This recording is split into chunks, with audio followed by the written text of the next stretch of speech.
forecast is sponsored by NEC Co-op Energy.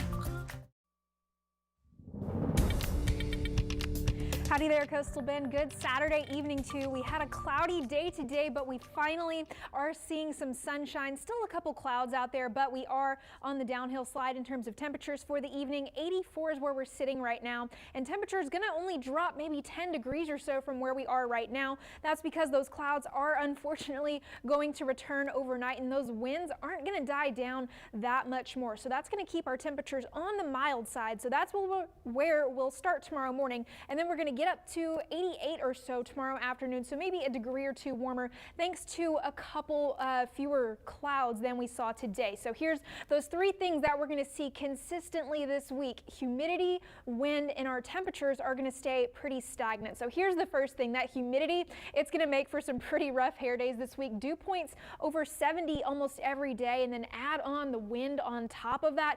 Your hair is just going to get all kinds of ruffled up. And here's that wind for the rest of the week. Not only is it going to be consistent in direction off the Gulf of Mexico, that'll give us more moisture in our atmosphere and keep those overnight temperatures on the warmer side, but those winds are going to be sustained pretty breezy, 15 to 25 miles an hour. And here's why we're going to be so windy. We'll have a system similar to this one this coming week, and you can see how the winds wrap up around into this low pressure, and you can see that they spin a little bit faster the closer you are to that low, but closer to home down here they go a little bit slower. So let's draw some lines on here. These lines are called isobars, and that's a line of constant pressure. This is what we look at on a weather map, and you can see as these get together a little bit closer, that's when our wind picks up, and those can move either from the low pressure moving, or like we see in our afternoons here, the temperatures down in the brush country heat up, and that squishes those lines closer together, and so our winds pick up in terms of speed.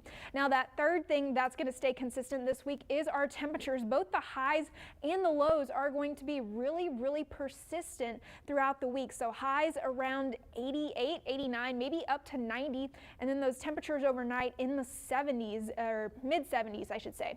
And here's why. Instead of the troughs and ridges like you're seeing up here, we're going to have a more what's called zonal flow. So really left to right, like you saw that arrow going through there, and that's going to keep pretty much our temperatures and everything the same throughout most of the rest of the week. 74 here tonight, not expecting any rain really, maybe some patchy fog in a couple places if the wind doesn't get too bad, but tomorrow afternoon pretty similar to where we were today, a little bit warmer, but especially warmer out towards the brush country where they're going to see a little bit more sunshine. Definitely wear sunscreen if you're out on the beach. That UV index will be on the extreme side. Tomorrow it's going to be May, sunshine throughout the day, 88 degrees for a high. Brian?